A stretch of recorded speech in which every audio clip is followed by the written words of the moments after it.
Pour notre séance technique de ce jour, notre invité est Patrick Goujon. Donc Patrick, plutôt que de te présenter, je vais te laisser te présenter.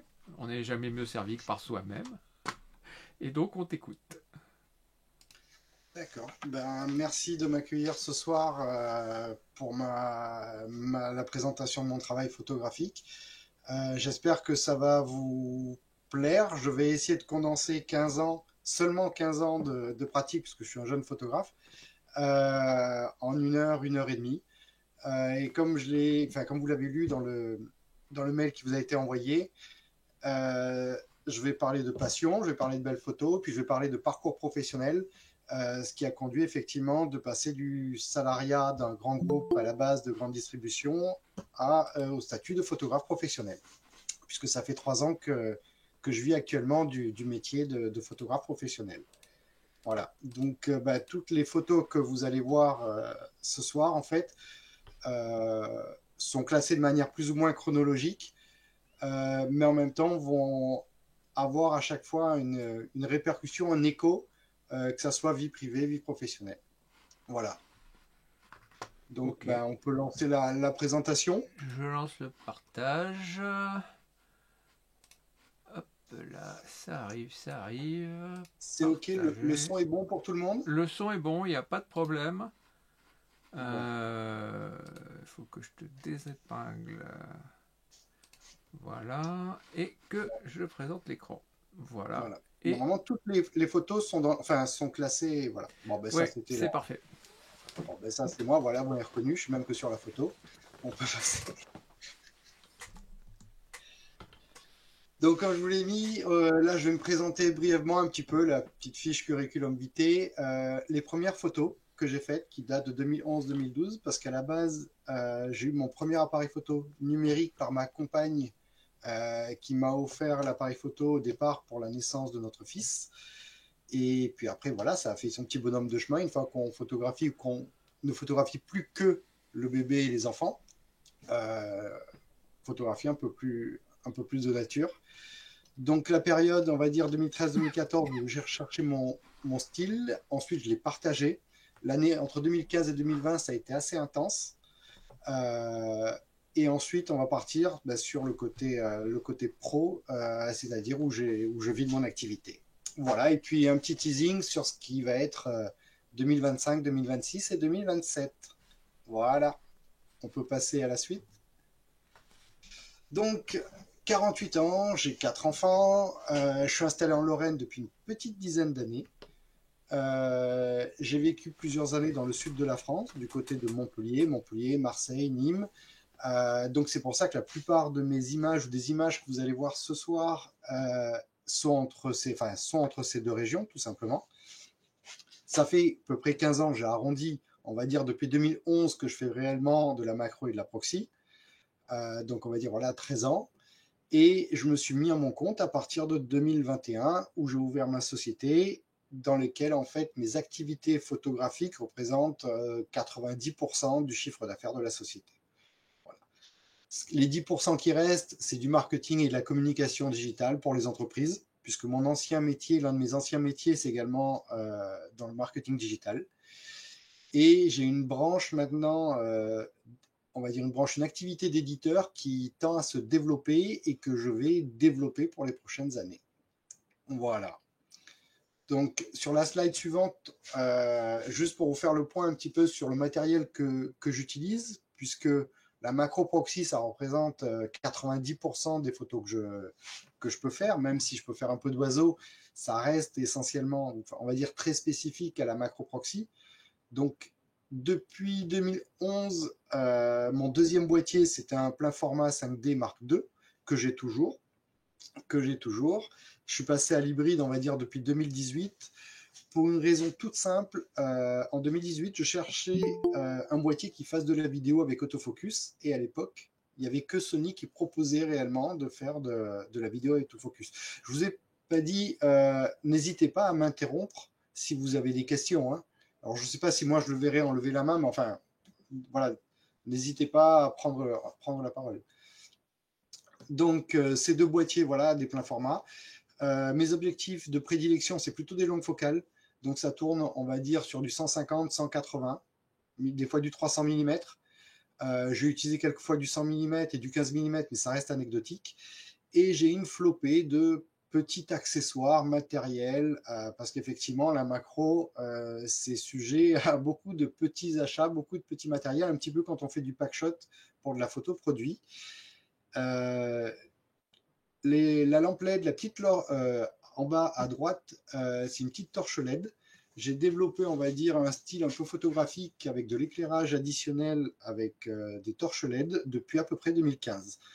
Donc, c'est vrai que maintenant, j'en ai fait un petit peu mon style. Et d'ailleurs, c'est aussi pour ça que la marque qui commercialise ce genre de choses m'avait contacté et que je suis devenu ambassadeur pour cette marque. Voilà. Donc, les 3 prochaines photos, vous allez voir mes premières photos animalières. Alors, je ne vais pas s'attarder dessus, hein, ça date de 2011. Voilà, j'ai eu mon appareil photo. Je vous ai dit, une fois qu'on a photographié les enfants, donc là, vous avez un tigre. Vous avez également un aigle serpentaire, voilà, sur la suivante, et une hyène sur la 3e. Voilà, c'était les petits dossiers. Voilà, mes premières photos, on va dire, qu'on a dans Lightroom et qu'on ne supprime pas, parce que toujours le petit côté un peu nostalgique. Ensuite, par contre, comme j'étais dans le sud de la France, je ne sais pas si certains d'entre vous y sont allés, le pont de Gau, où on peut voir tous les flamants roses. Donc ça, c'est un lieu, avant que je m'intéresse, on va dire, de manière plus assidue à la macro, où j'ai passé beaucoup de temps. Donc là, effectivement, les quelques images là, donc des flamants roses, on peut en passer quelques-unes en laissant voilà, 20 secondes sur chaque image.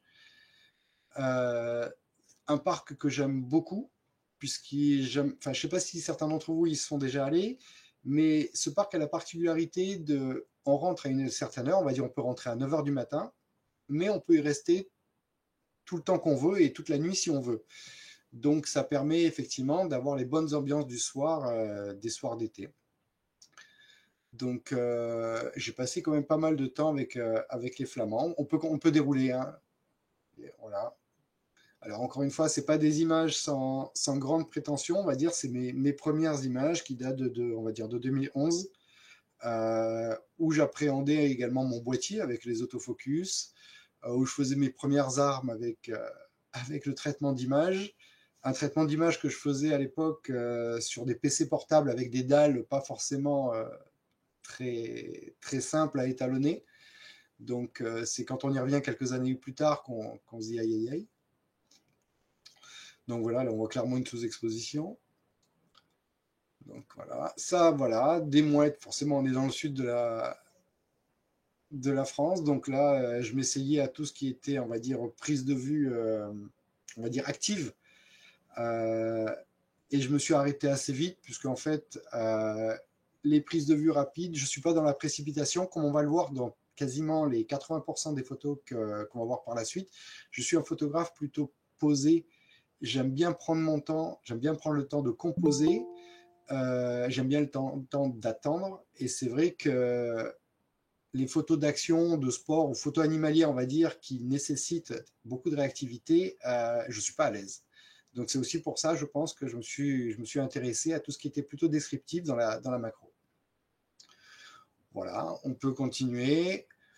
Là, on arrive sur de petites photos de paysages, encore une fois, sans grande prétention, mais ces photos-là, c'est mes premiers affûts. Quand j'ai commencé justement à goûter aux affûts, alors il faut savoir qu'à cette époque, j'étais dans la grande distribution, j'étais chef de rayon, chef de DEP, dans des grands groupes, et du lundi au samedi, je me levais entre 3 et 4 heures du matin, donc il me restait quasiment que le dimanche, où je pouvais aussi du coup aller faire des photos, donc je me levais également sur les coups des 3-4 heures du matin. Et c'est vrai que les affûts que j'ai pu faire au tout début, ça procure une émotion que j'ai jamais retrouvée en faisant la macro. Donc c'est pour ça que j'ai vraiment beaucoup aimé. J'aurais aimé avoir plus de temps, mais c'est vrai que clairement, les affûts, la photo animalière, j'admire ceux qui pratiquent vraiment la photo animalière pure et dure, parce que le sacrifice en temps est énorme. Et moi, clairement, je ne pouvais pas mettre autant de temps. Si on voulait bien faire les choses, encore une fois, et pas y aller comme un bourrin. C'est-à-dire, on arrive quand il fait nuit et on repart, voilà, quasiment quand il fait nuit. On peut passer Ça, encore, on peut passer les ça quelques images. Comment? c'était Lansargues, enfin, Tarture Guerre à Lansargues, la photo. Ça, c'était Les- du côté de, Oui, pas c'est ça, Mobile. les temps Ouais, de l'or. ouais, exactement, exactement, ouais, tout à fait, On voit la grande motte au fond. tout à fait. Et c'est vrai que c'est là aussi où j'ai commencé à déchanter enfin déchanter. Euh, je marchais un peu dans les salicornes et tout, donc je m'éloignais quand même pas mal, on va dire, des petits chemins.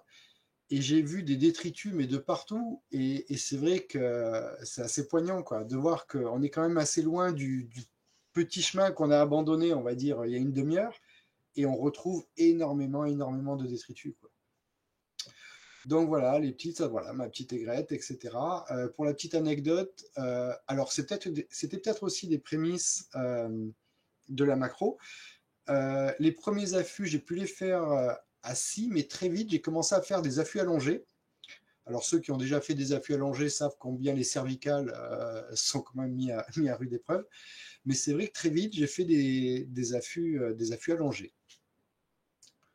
On peut continuer. Vas-y, voilà, ça c'est le signe. Voilà.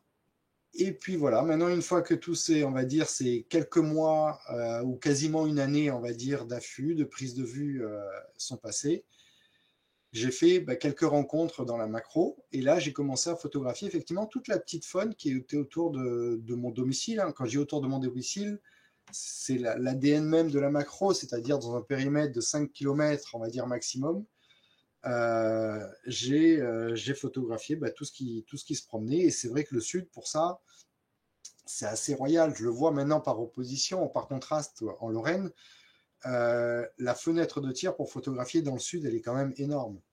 Donc là, sur la prochaine image, ça c'est ma première ampuse, donc de la famille des menthes religieuses.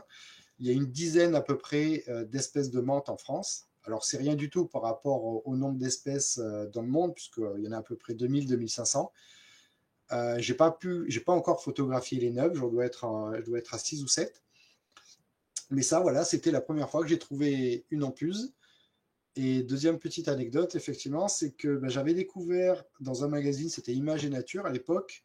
Un mois auparavant, j'avais lu un reportage, en fait, comme le magazine en fait, sur cet insecte. Et je dis, ça serait cool que j'en trouve un. Et donc, voilà, un mois après, il y avait ce petit animal. Donc là, sur l'année 2012, toutes les photos qui vont suivre, je vous dirai quand ça va s'arrêter, j'ai photographié un petit peu tous les petits insectes. Donc sur la suivante, sur la photo suivante, voilà, un petit sphinx gazé, donc en plein vol, hein, par contre. Voilà. Je sais qu'il paraît un peu figé comme ça. Mais donc on est dans mes premières photos macro proxy. Sur la suivante également, un bourdon. Là, l'intérêt, ce que je souhaite, avant tout, quand je prends des photos, c'est pas forcément chercher on va dire la perle rare, le sujet super rare. C'est tout simplement photographier ou mettre en valeur des sujets aussi communs qu'un bourdon, qu'une punaise, etc. Pareil, donc les abeilles sur la photo suivante, enfin une abeille sur la photo suivante. J'en ai pas fait beaucoup.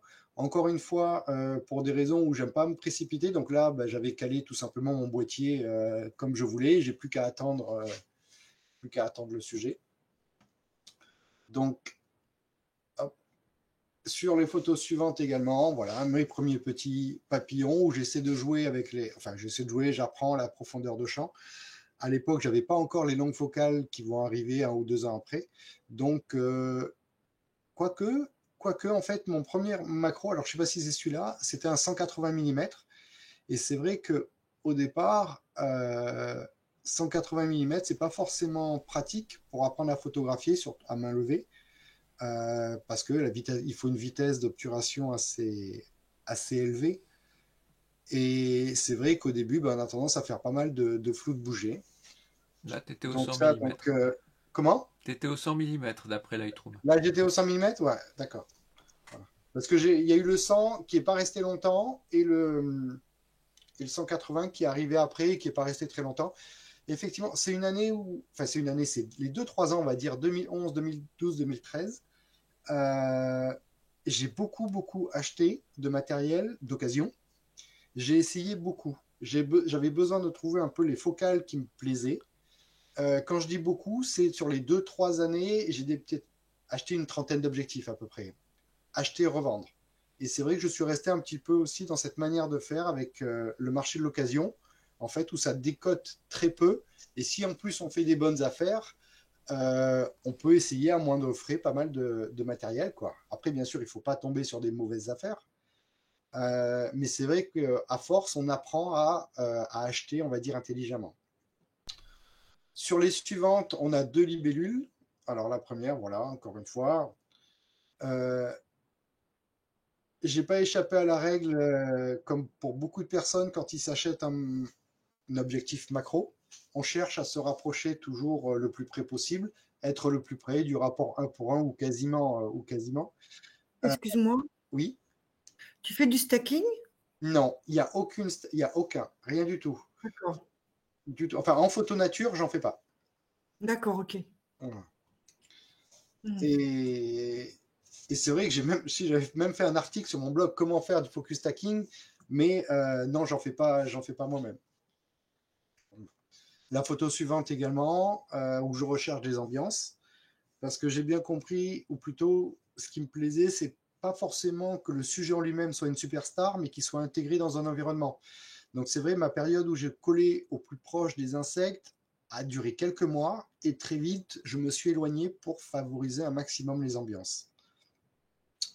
Donc, à force de me balader, c'est vrai qu'à cette époque, comme je l'ai dit, c'est que il y avait que le dimanche où je pouvais réellement sortir faire des photos, puisque le soir, je travaillais même assez tard.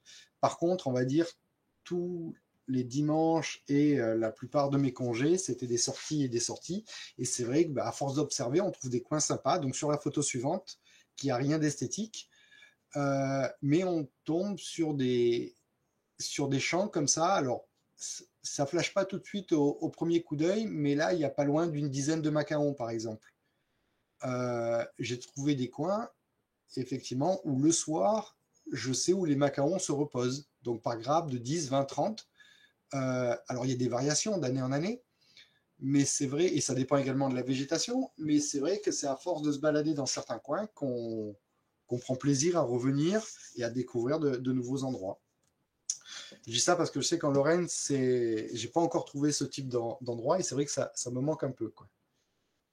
Donc forcément, l'image de macaron, voilà, juste après, c'est de ces champs-là. Et comme je pense beaucoup d'entre vous, généralement, on communique pas forcément ces coins, ces spots parce que on ne sait pas comment la personne, on ne connaît pas véritablement les personnes. Je crois que donc en 10-15 ans, je crois qu'il doit y avoir 4 à 5 photographes en fait qui connaissent un peu certains de mes coins dans le sud de la France et en Lorraine et ça va très bien.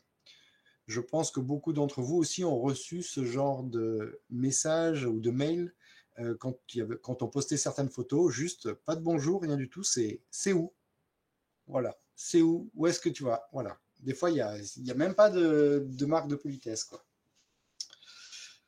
Donc, on peut passer un peu la photo. Ça, c'est mon premier Ascalaf. Pareil. Encore une fois, au début, j'ai pas forcément un côté entomologiste, mais à force de photographier et de refotographier d'année en année, on en devient expert un peu de certains sujets et, et tout simplement après être curieux, puisque d'abord, effectivement, je commence d'abord par photographier et ensuite je m'informe vraiment sur le sujet parce que je veux le redécouvrir, je veux le refotographier. Donc, voilà.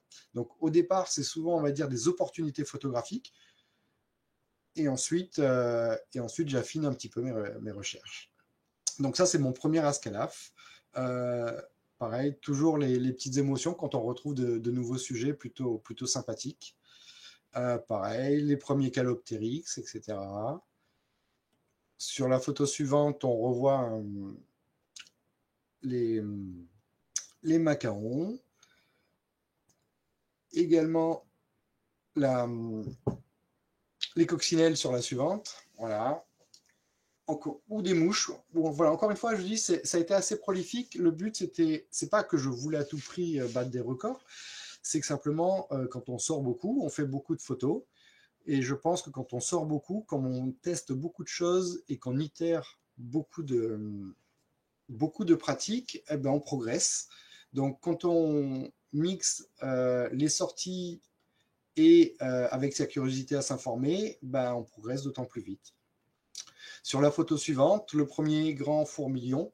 Encore une fois, je ne sais pas s'il y en a beaucoup qui connaissent un peu ce genre d'insecte. Alors, on ne le dirait pas là sur cette image, mais ça fait au moins 15-20 cm. Allez, pas 20, ça fait 15, on va dire, je suis de Marseille. Ça fait 15, une grosse quinzaine de centimètres de long, mais quand ça vole, avec d'une aile de bout en autre, on est à 20-25 cm à peu près. Et la première fois que j'en ai vu, j'ai cru que c'était des petits oiseaux carrément qui allaient dans les fourrés, quoi.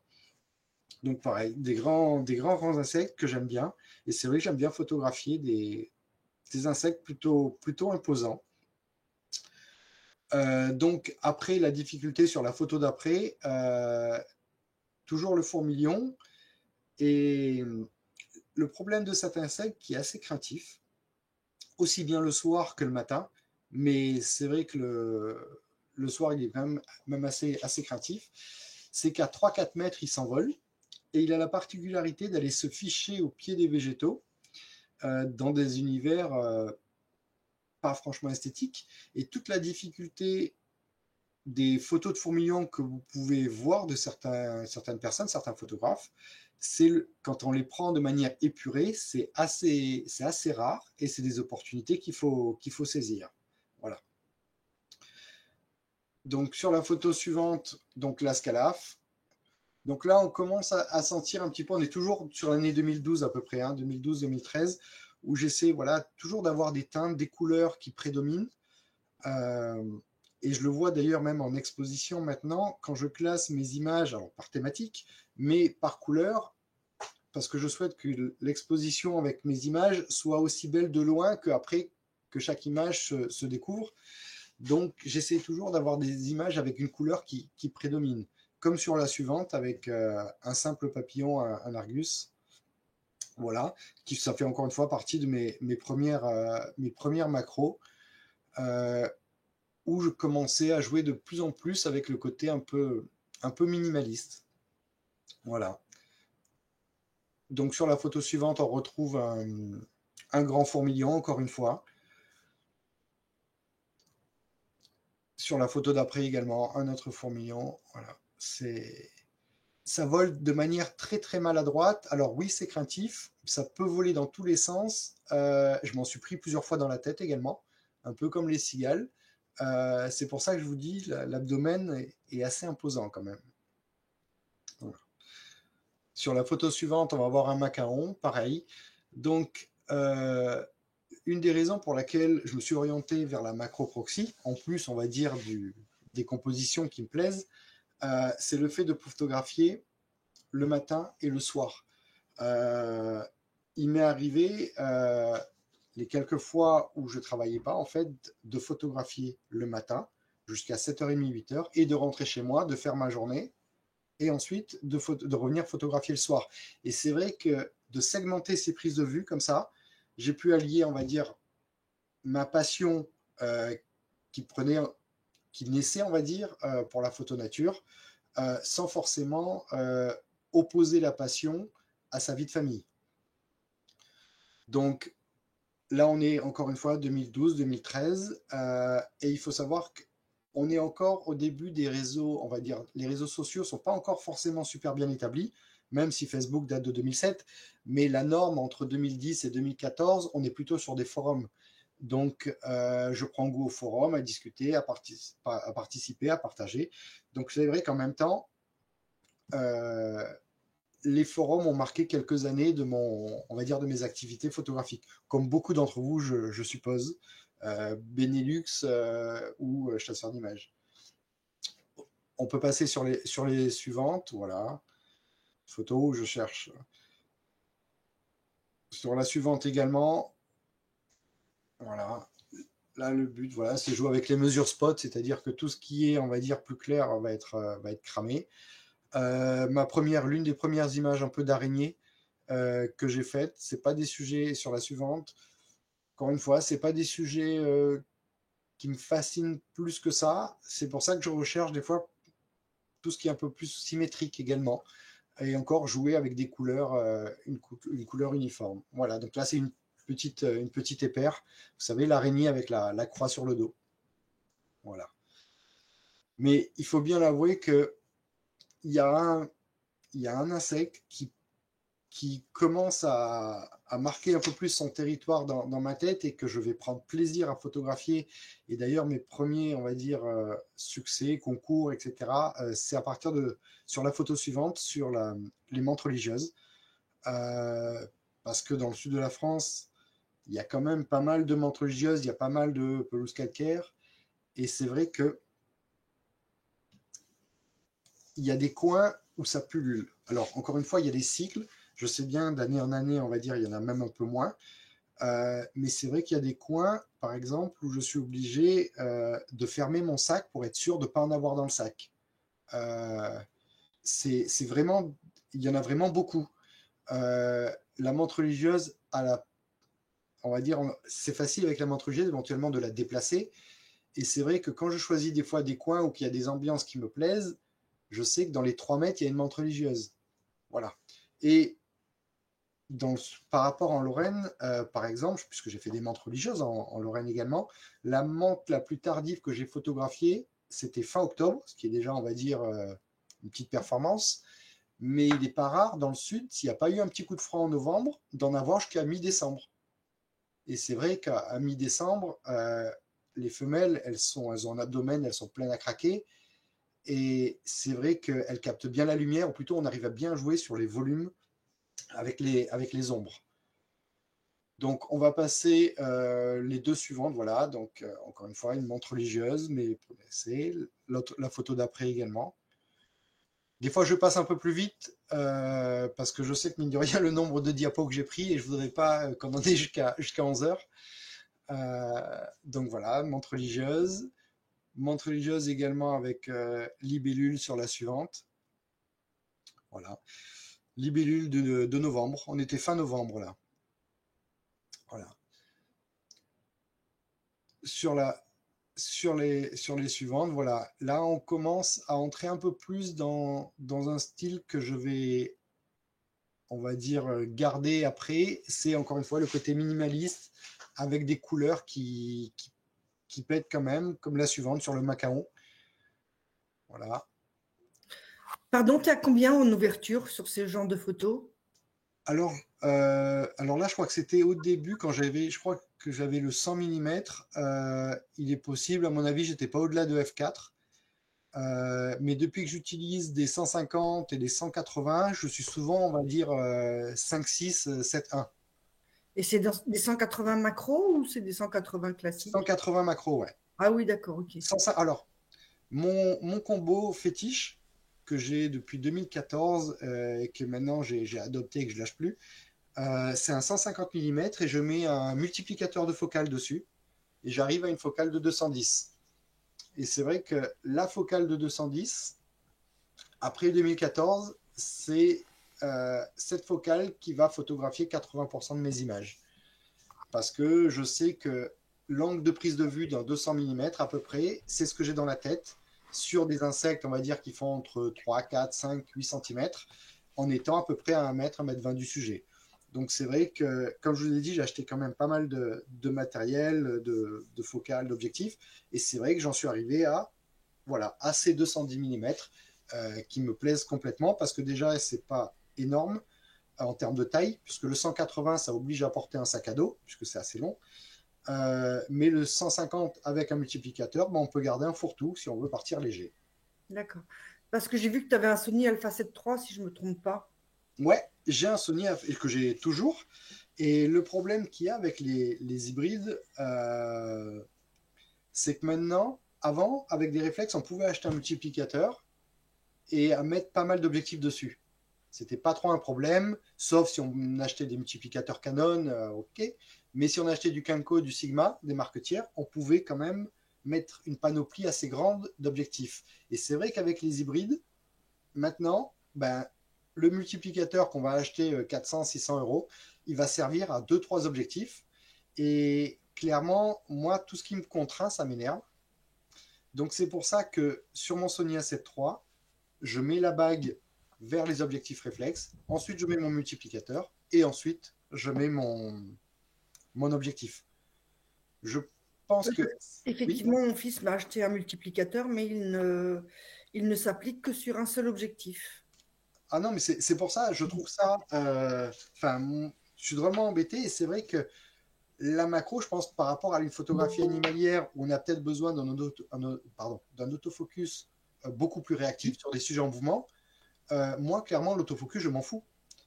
Donc, le fait de mettre une bague, effectivement, qui rajoute un peu de longueur, ensuite le multiplicateur, ça me va très bien. Et c'est d'ailleurs pour ça que je continue à acheter certains objectifs spécifiques en version réflexe, même en neuf, parce que déjà, ils sont beaucoup moins chers.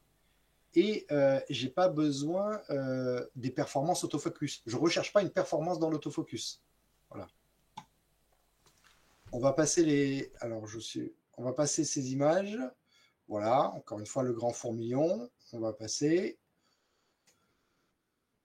Petite photo de mouche. On va s'arrêter un peu plus sur la suivante. Voilà. Là, c'est une des rares photos de diablotin. C'est les ampus. Vous avez l'ampus qui, on va dire le nom, on va dire commun, ampus peiné. Et là, vous avez quand ils sont, on va dire au stade juvénile, on les appelle les diablotins. Et là, ils sont sur une nigelle de Damas. La nigelle de Damas fait à peu près 3 cm. Donc, les diablotins que vous avez sont nés quelques jours avant. Ils doivent peut-être avoir 10 jours. Ils font approximativement entre 4 et 5 mm là. Voilà.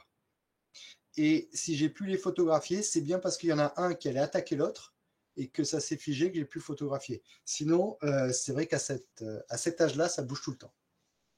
Voilà. Sur la photo suivante, un ascalafon. Pareil, ça c'est à peu près la même famille que l'ascalaf, mais un spécimen qui vit beaucoup, voilà, dans le sud de la France, sur le pourtour méditerranéen. Tu l'as trouvé dans le sud de la France? L'ascalafon, ouais.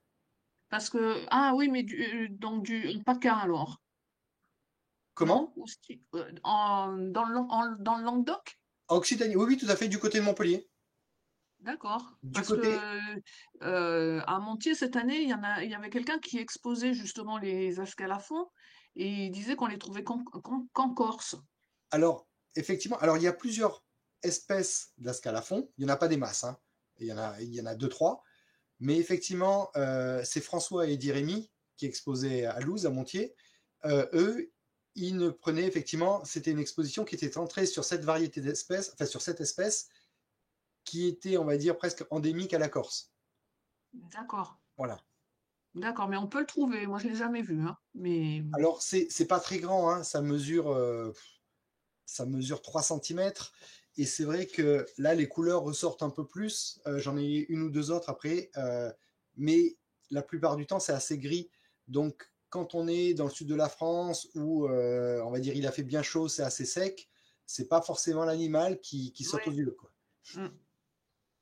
Voilà. D'accord. Merci. Photo suivante, pareil, je recherche des ambiances. C'est une photo qui a fait aussi l'affiche d'un festival. Donc, c'est mes premières, on va dire, pas reconnaissance, c'est pas le mot que je veux prendre, ou plutôt ou fierté. Voilà. C'est une des premières fiertés où quand mes premières images commencent à circuler et être prises, voilà, pour des affiches, pour des festivals, à être publiées. Donc là, voilà. La suivante, un autre diablotin. La suivante aussi, un autre petit diablotin. L'autre après, où j'essaie de jouer sur le côté géométrique. Pareil, encore la suivante, c'est toujours un diablotin.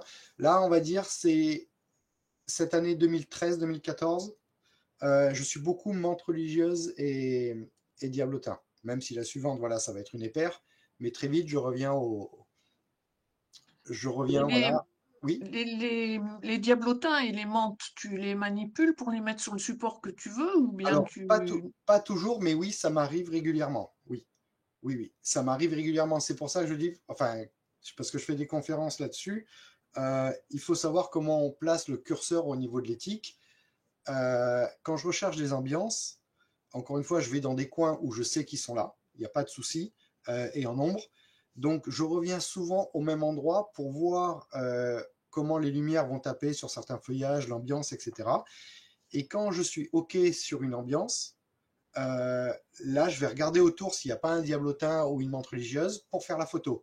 Et la photo en elle-même ne représente que 2-3 minutes, en fait, où il va y avoir l'animal. Si l'animal descend du support, je vais en chercher un autre. Encore une fois, tout est une question de densité, justement, de population animale. Il n'y a pas de harcèlement, il n'y a pas de sadisme, même s'il y a forcément un dérangement, dans la mesure déjà où on est dans la nature, il y a forcément un dérangement. Mais effectivement, là, on va dire, j'ai placé le curseur à, je le fais monter sur un petit bout de bois et je le positionne sur sa petite branche et voilà quoi. D'accord. Mais il faut être honnête, oui, il y a du déplacement, il y a de la mise en scène, beaucoup de mise en scène, c'est vrai, sur tout ce qui est monté en puce. Voilà. Donc la photo suivante, pareil, où je teste des cadrages. Sur la photo d'après, c'est la première image où je m'essaye avec de la lumière artificielle. Donc j'ai voulu tenter ce que ça fait. Alors là, c'est des torches LED. En fait, même pas, c'est une petite torche de chez Auchan, voilà. Voilà. Mais c'est à partir de là où je me suis dit, ah, il y a des trucs sympas à faire. Et c'est vrai qu'après, parce que j'avais fait du flash, j'avais fait du multi-flash avec pas mal de configurations, etc. Et j'étais pas forcément satisfait, même en termes d'agressivité, c'est super agressif le flash. Et j'étais de moins en moins en accord avec ça. Et c'est vrai que depuis 2014-2015, je me suis mis à lumière LED. Et donc ça, cette photo, qui a aucune grande prétention, qui n'est pas forcément une belle photo, mais c'est cette photo qui a marqué, on va dire, la suite de mon aventure dans tout ce qui est éclairage artificiel. Et donc la photo d'après, c'est clairement l'image, en fait, où j'ai maîtrisé tout ce qui est artificiel. Alors, on est dans la nature, hein. On est dans la nature. La lumière que vous avez derrière, c'est la lumière naturelle. J'utilise la lumière artificielle uniquement pour éclairer le sujet qui est souvent en contre-jour, en fait. J'essaie toujours maintenant, je fais quasiment plus d'ombre chinoise, et à chaque fois que je mets de la lumière, c'est vraiment pour éclairer que le sujet. Donc j'ai mis petite torche LED sur la pomme de pin, sur la menthe religieuse, et après, tout le côté flou, effectivement, du bokeh d'avant-plan qu'on peut avoir en proxy photographie, parce que là, je suis à peu près à 1,20 m, encore une fois, avec ma focale de 150-200 mm. Mais c'est à partir de cette image-là qui a été récompensée dans pas mal de concours, parce que vous n'êtes pas sans savoir effectivement que acheter du matériel, ça coûte cher, et c'est vrai que 2013, 2014, 2015, j'avais des envies de matériel, j'avais pas forcément envie d'entamer le budget familial, et pour moi, la seule solution d'acheter du matériel, c'est de participer à des concours et de les gagner si possible. Et c'est vrai que pendant 3-4 ans, j'ai participé à plusieurs concours où j'ai été plutôt bien classé, mais la seule motivation, c'était pas la fierté ou la reconnaissance, clairement, je le dis, c'était vraiment des gains même financiers pour m'acheter du matériel, pour continuer à photographier ce que j'aime faire. Alors oui, ça fait plaisir hein, quand on est reconnu, etc. Mais c'était clairement pas ma motivation. Et c'est d'ailleurs c'est dans ces années-là où j'ai pu m'acheter mes écrans équilibrés, etc. Où je suis monté un peu en gamme pour assouvir un petit peu ma passion de vouloir faire les choses le mieux possible. Voilà. Donc cette image a marqué quand même pas mal, on va dire, la suite de mon parcours. Donc sur la photo suivante, pareil, diablotin. Les deux suivantes, voilà, encore la photo suivante, le diablotin également. Donc là, on voit toujours le style qui s'affirme un peu plus, c'est-à-dire qu'il y a toujours plus ou moins un point de lumière derrière, une ambiance de couleur, avec un sujet qui ne représente pas forcément, qui n'a pas beaucoup d'importance dans l'image, mais pourtant qui se voit bien. Donc la suivante également, du diablotin, voilà, où je joue sur les ambiances, et choses comme ça. Je ne rajoute, il y a aucun filtre, il n'y a pas de filtre de tout. Et il faut savoir que je ne retouche pratiquement pas les photos. Encore une fois, j'accorde beaucoup d'importance à la prise de vue avec la lumière, comment je vais la voir. Ce qui fait que la plupart des images que vous avez là, c'est moins de 5 minutes sur Lightroom. Et très peu ont du post-traitement de manière localisée pour jouer un peu sur les contrastes. On reste sur du contraste de base et la plupart du temps, il y a très peu de recadrage parce que je suis soit sur trépied, soit je suis par terre en fait. Hein. Encore une fois, ça rejoint ce que je vous ai dit au début. Je suis plutôt tranquille, donc je prends le temps. Et ce temps-là, en fait, ça me permet de caler les choses, On peut passer à la suivante.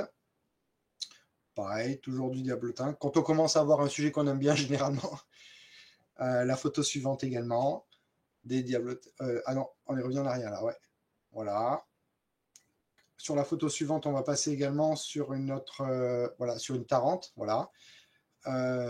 Pareil, prise de vue de dessus, une herbe un peu folle en fait. Et cette prise de vue, il y a quelques herbes comme ça. Quand on les prend du dessus, ça crée une sorte de mouvement qui est complètement naturel. Hein. Il n'y a pas de filtre fluidité, Photoshop ou quoi. Mais ça donne ça, c'est quelque chose que j'aime bien. Voilà. Le vert derrière, c'est uniquement les rayons de soleil qui tapaient sur des feuillages très verts, tout simplement. Donc les suivantes, on va passer sur la suivante. Voilà. Diablotin. Une autre photo, la photo d'après, toujours du diablotin, qui a eu pas mal de succès aussi, qui avait remporté plusieurs concours. Encore une fois, c'est vrai que maintenant on en voit beaucoup plus des diablotins parce qu'effectivement on partage aussi beaucoup plus ces photos, mais c'est vrai qu'entre 2011 et 2015, c'était pas un animal ou un insecte qui était forcément super commun, quoi. Donc le côté étrange, le petit côté alien, qui a pourtant été super popularisé, on va dire, il y a 30 ans avec le film Microcosmos, parce que sur l'affiche du film, c'est un diablotin. Et il y en a beaucoup qui croient que c'est une menthe religieuse, pas du tout, c'est juste un diablotin. Mais effectivement, on passe. Le cerveau veut croire que c'est une menthe religieuse, quoi. Donc là, on est à peu près voilà 2014-2015, et sur la photo suivante, et donc là où je commence à faire mes prises de vue, à documenter mes blogs, à être beaucoup dans le partage, c'est également le moment où je commence à avoir de plus en plus de publications. Je rappelle encore une fois, là, c'est vraiment on va dire, le travail photographique d'un passionné qui aime parler de ce qu'il fait. Et donc, c'est vrai que les premières publications, il y a du Netimage, il y a du Image et Nature, etc. Plus le blog que j'essaie de faire vivre, etc. Ça plaît beaucoup et c'est vrai que c'est ce qui ressort généralement, hormis les points GPS des coins où je photographie, je partage vraiment tout ce que je fais et j'essaie de prendre en photo tout ce que je fais tel quel. Donc sur la suivante également, ma première voilà photo de profil pour illustrer. Donc voilà, forcément quand on est tout seul, on se dit voilà, il y a un journal qui te dit, enfin le magazine il dit il me faut une photo de toi en action. Et je dis ben j'en ai pas moi. Enfin, donc voilà, on installe son téléphone et puis voilà. Sur la photo suivante, voilà mon matériel voilà, de l'époque où il n'y a pas grand chose. Encore une fois, là, c'est ce qui m'accompagne le plus souvent. Donc là, on est sur du panneau LED, télécommande, un mini trépied en bois que j'aime beaucoup. Maintenant, j'ai plusieurs petits mini trépieds, mais c'est vrai que les mini trépieds en bois de la marque Berlebach, super solides et super légers. Et puis, mes petits flexibles, etc., pour maintenir ou pas des végétaux. Malgré le fait que je suis vraiment pas mal dans les insectes, de temps en temps, mine de rien, petite nostalgie avec le côté affût. Je repars en affût, donc sur la photo suivante, sur les 3-4 photos suivantes, voilà. Toujours pareil du côté du tétan de l'or où j'essaie de confectionner des petits, on va dire des petites armatures pour mettre mon filet, etc. Parce que c'est vrai que je le redis, c'est le genre d'émotion qu'on a en photo nature et quand on fait des affûts, ben, on l'a pas avec la macro, quoi, clairement. Et c'est vrai que les sensations, on va dire, même quand on est allongé, d'une aigrette carrément qui se pose sur vous, voilà, c'est pas, c'est vraiment, j'ai encore de l'émotion quand j'en parle parce que c'était vraiment des bons moments. Donc voilà, on peut passer assez vite les 2-3 images suivantes, voilà, donc avec les filets, etc. Voilà, donc c'est de l'affût tout simplement. Pareil, encore une fois, j'ai été déçu parce que j'allais quand même assez loin des sentiers du côté de l'étang de l'Or, mais qui n'étaient pas forcément super accessibles. Et le nombre de filets qu'on m'a piqué, pourtant je laissais des pancartes à l'intérieur, même des affûts, parce que voilà, je mettais des fois une bouteille en verre pour simuler un objectif, pour que éventuellement les oiseaux, tout ça, s'en accommode.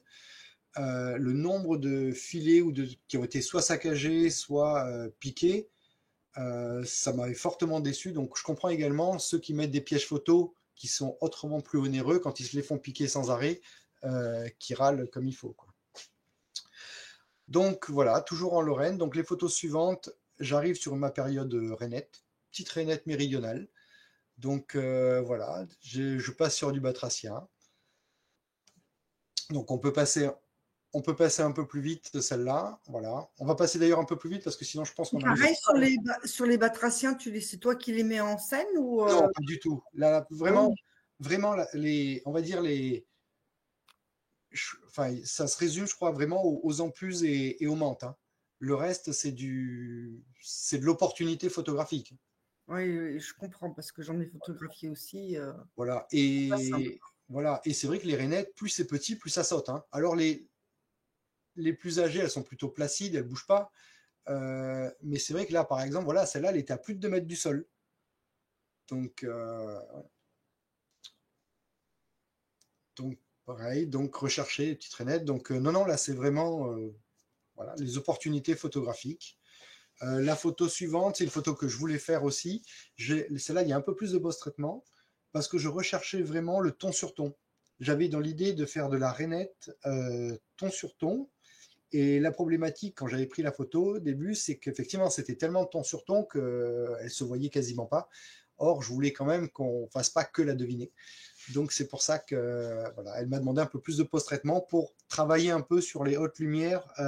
Et pour ceux qui font peut-être du portrait avec le Dodge and Burn, je ne sais pas si ça parle, où j'essaie voilà, de mettre un peu plus de haute lumière et assombrir les basses lumières. Voilà. Photo suivante également, voilà, où j'essaie de jouer sur le côté géométrique. Voilà.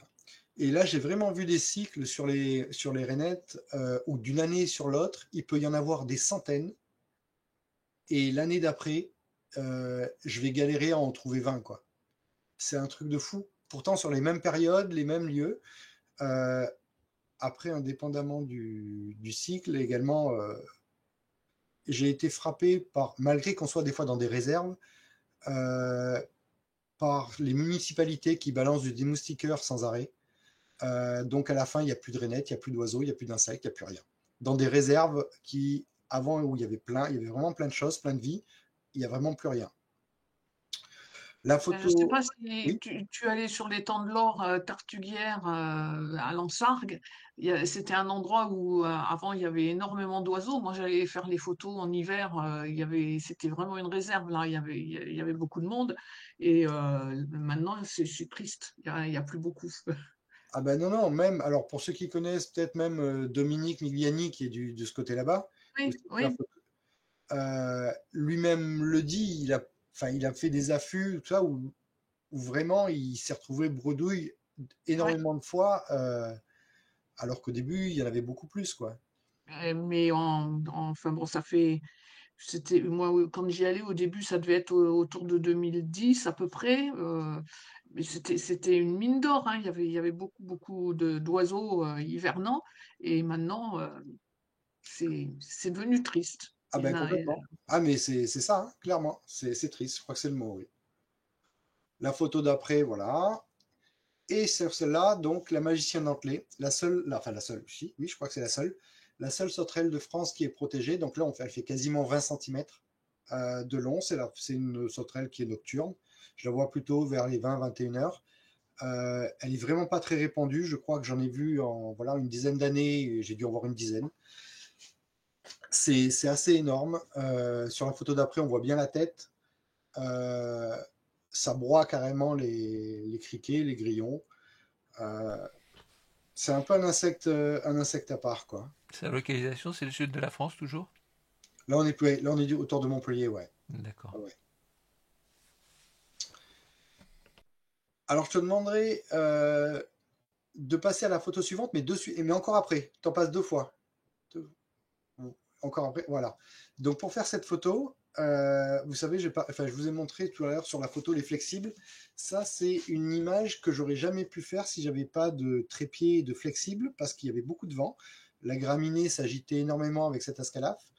Et c'est vrai que j'ai maintenu, en m'approchant délicatement, de l'escalade, j'ai stabilisé la branche et ensuite je me suis éloigné et j'ai pris la photo. Donc pour ça, on peut revenir sur la photo d'avant, voilà, où on voit clairement que voilà, j'ai stabilisé l'escalade. Sinon, avec le vent, de toute façon, on ne peut pas faire de photo. Et c'est vrai que j'ai eu de la chance qu'il ne s'envole pas. Voilà, on peut passer. Les flexibles, c'est l'école de signe Novoflex que tu utilises? Alors quand j'avais le flexible, c'est enfin, les tubes là, un peu articulés Ouais. là. Mhm. Voilà, c'est la marque. Alors, la marque Kuhlmann ne le fait plus. Elle faisait des sets avec plusieurs des pinces, des choses comme ça. Ouais.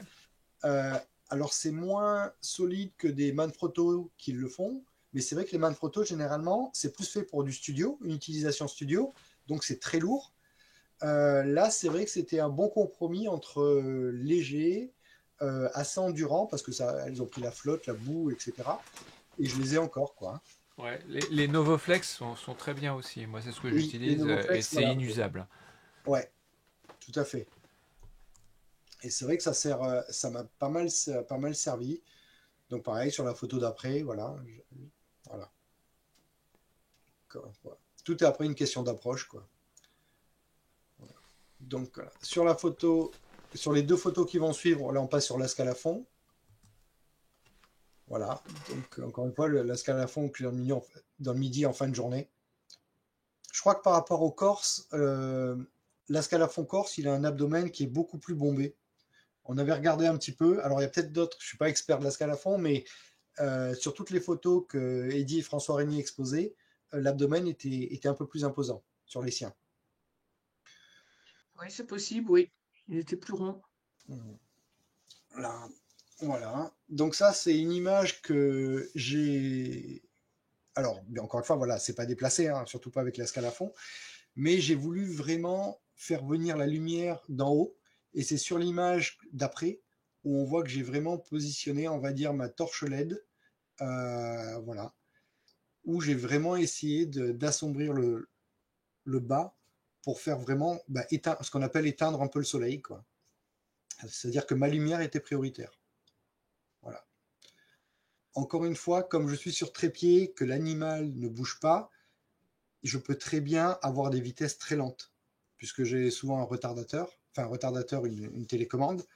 Donc là, il n'y a pas de question. Je peux mettre, s'il n'y a pas de vent, je peux facilement mettre entre 1 et 3 secondes si je veux vraiment que ma petite torche LED soit assez puissante, quoi, sur l'image.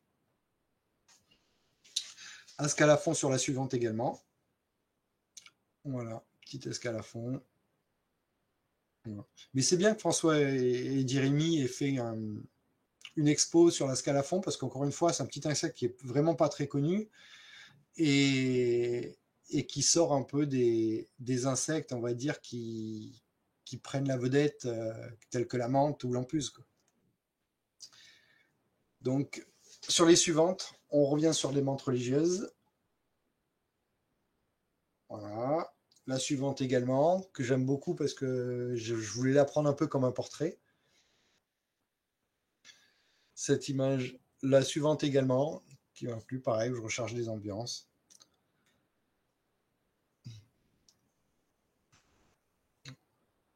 Voilà, fin de journée. Je crois que j'ai vu toutes les couleurs de menthe. J'en ai vu des grises, des saumonées, vraiment toutes les couleurs de menthe. Voilà.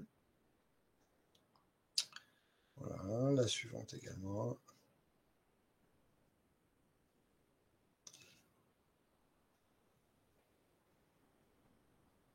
Voilà.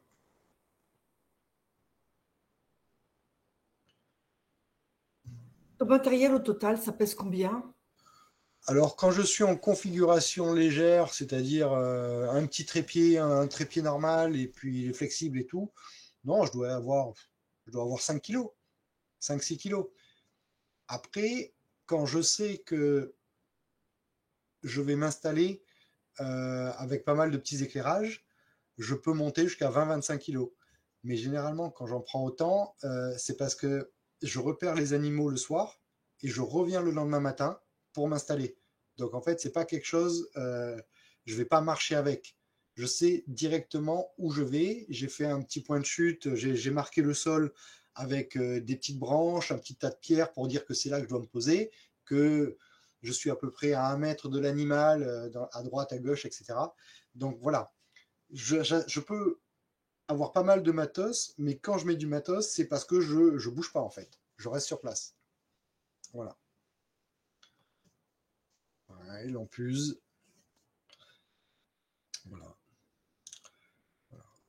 Et c'est vrai qu'en 2015, voilà, là c'est juste une petite configuration où on peut voir, c'est mes premières photos de champignons, puisque en 2015, je suis arrivé en Lorraine.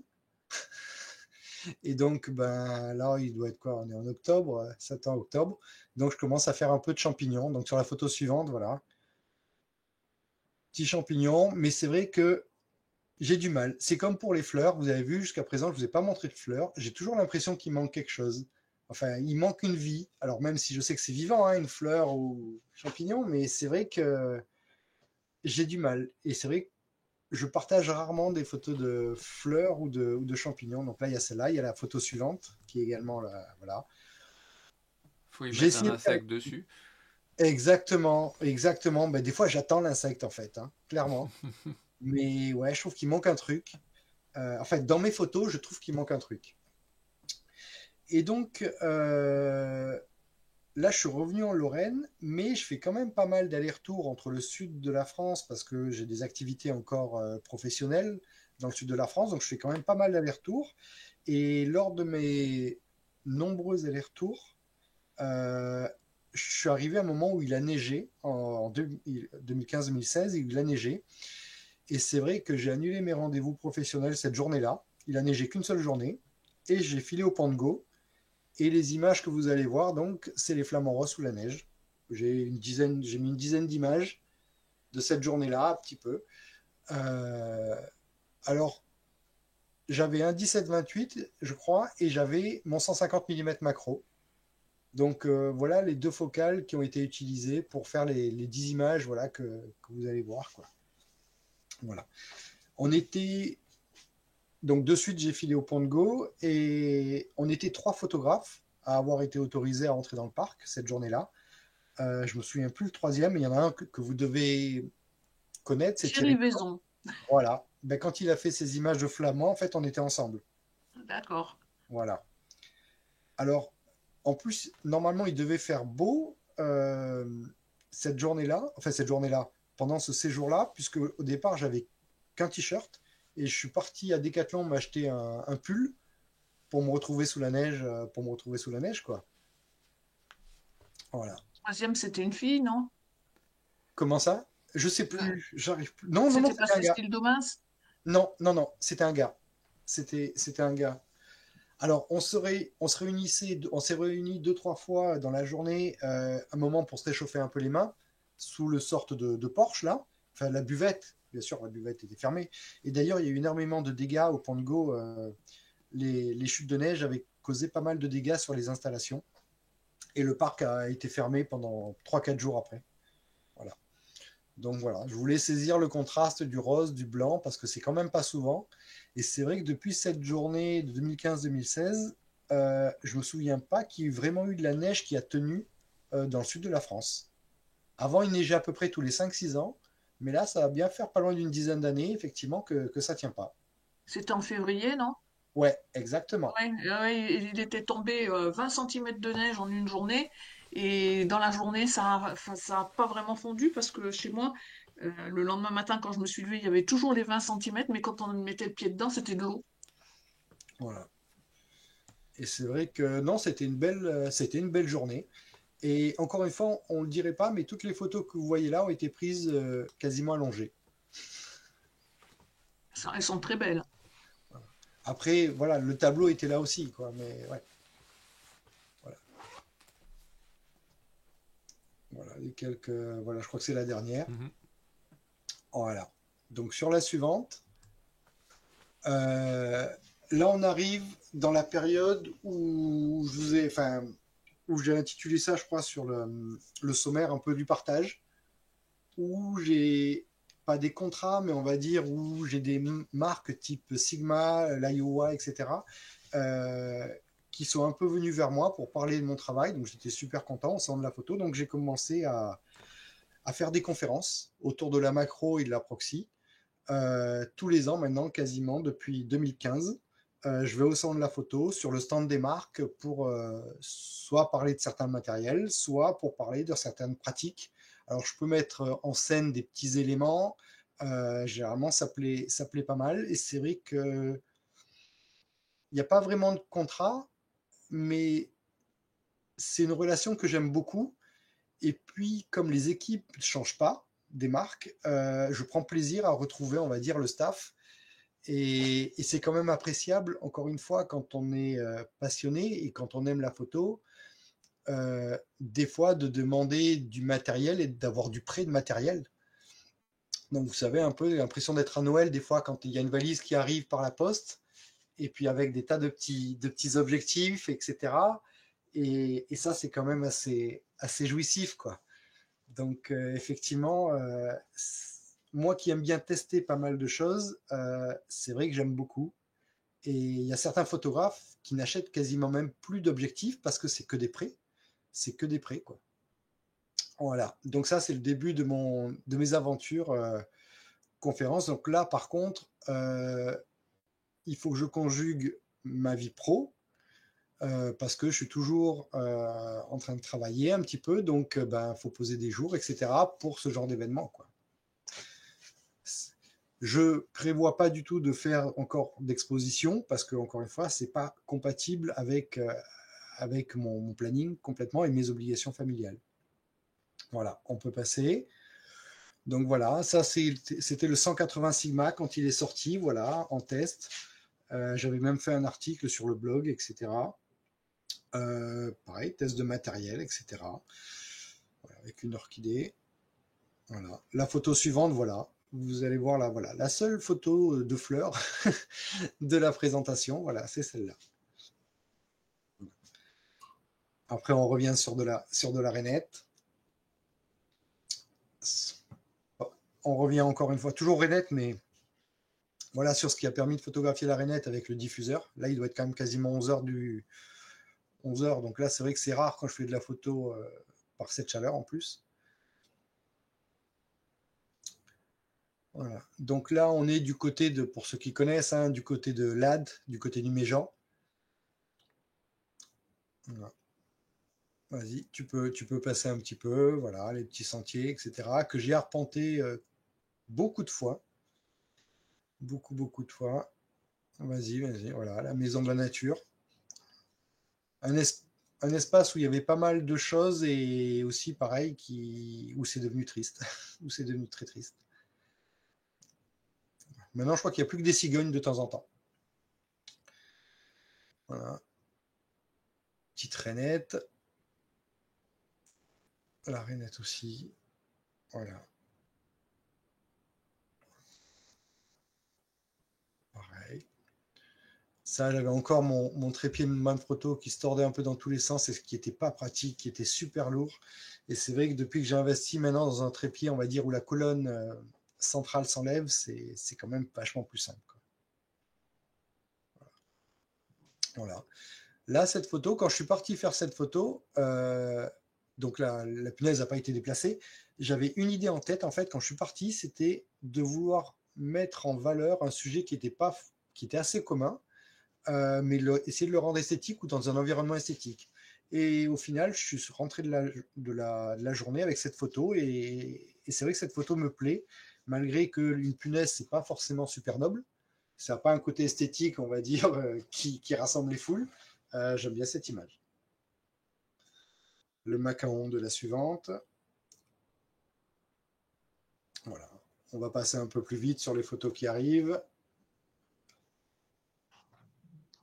Voilà, la Scalaf vue du dessus. Les macarons, toujours pareil. Voilà. Et macaron. Voilà. La photo d'après, voilà. Oui, C'est macaron. macaron. M-A-C-H-A-O-N. Oui, macaron. Ouais, enfin, machaon. Oui, je croyais que tu disais macaron. Mac- Ça, c'est parce qu'on arrive près des fêtes. Enfin, c'est pour ça.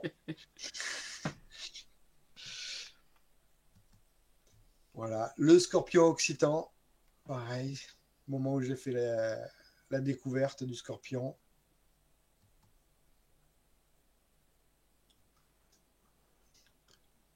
Voilà. Là, la photo suivante, c'est l'environnement où ils y sont. Ça, ce genre de. Quand je fais du scorpion, il y a une chose que j'oublie pas, c'est mes genouillères. Parce que s'il y en a qui ont déjà essayé de photographier un peu sur ce genre de terrain, à la limite, vous allez y rester voilà, une demi-heure, une heure, voilà, vous vous en accommodez. Mais essayez de passer 2-3 heures, et puis vous essayez de faire ça pendant 3-4 jours. Et puis après, j'aimerais bien vous voir marcher. Genouillère et coudière de roller.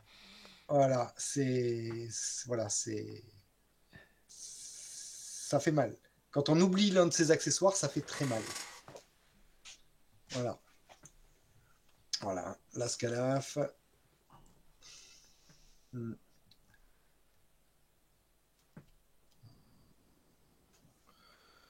Pareil, un vieux macaron là.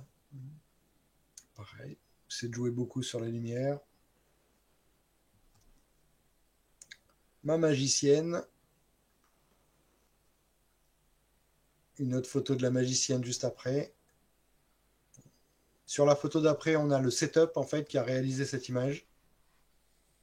En fait, où j'ai mis une lumière et je l'ai photographiée à travers les petites fleurs jaunes qu'il y avait. La photo d'après qui a rien à voir, une des rares photos un peu pas d'archi ou machin, mais voilà, que j'ai faite. Toujours pareil, je suis allongé sur le sol là. Voilà. T'as tes petits tapis quand tu vas te coucher sur le sol comme Non, ça? non, même pas là. Non, bah non. Non, non, non, non. J'ai accompagné le club Photoforum de Metz, qui était, à l'époque, c'est pour Octobre Rose. Et les prises de vue m'allaient pas, et c'est quand je me suis allongé que j'ai bien aimé la perspective. Voilà. Donc ça, c'était la petite parenthèse. Là, on a une photo. Alors, elle paraît banale, cette photo. Alors, esthétiquement, elle est banale. Elle est banale, on est d'accord. Par contre, elle a été photographiée avec un objectif qui, à l'époque, était hors norme. C'était un 15 mm macro. Quand il est sorti, cet objectif, d'ailleurs, je me le suis procuré en le faisant venir du Japon directement, parce qu'il n'était pas distribué en France. Mais quand j'ai vu cet objectif qui a été lancé, je me dis, il y a du potentiel créatif.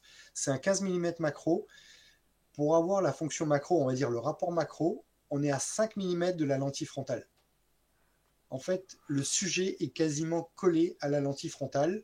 Et pour avoir un maximum de profondeur de champ, on est obligé de fermer quasiment à f18 pour essayer d'avoir un peu cet effet. Voilà.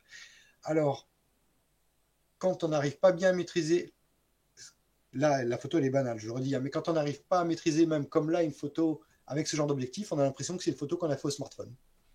C'est quoi? Par contre, C'est du Laowa? c'est du live, ouais, Ouais. tout à fait. Et c'est vrai qu'il y a certains photographes qui arrivent à maîtriser à la perfection le côté atypique de cet objectif et qui en font des photos hors normes. Voilà. Tout est une question de maîtrise parce qu'il est vraiment pas évident à prendre en main. Donc la photo d'après, bon, juste une montre religieuse, basique. On revient sur le Laowa sur la photo d'après. Voilà. Là, on dirait pas, mais je suis quasiment collé à l'insecte en fait. Hein. C'est une toute petite menthe. C'est mon fils qui est derrière. Je suis collé quasiment à l'insecte. Le problème avec les menthes, c'est comme c'est très curieux, la plupart du temps, elles viennent sur l'objectif et on photographie l'abdomen. Voilà. Donc voilà, la photo suivante, une menthe. Et c'était pas voulu d'alterner le Laowa et une photo normale. Donc la photo suivante, c'est le Laowa.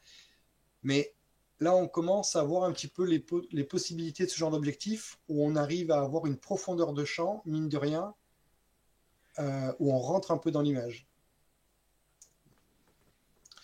Donc à cette époque où on est à peu près 2016, 2017, Ouais, 2016-2018. Donc, je suis en Lorraine. Et c'est vrai que j'ai commencé à prendre un peu plus partie à la vie associative avec le club Photoforum, qui est le club photo de Metz. Donc, c'est sur la suivante.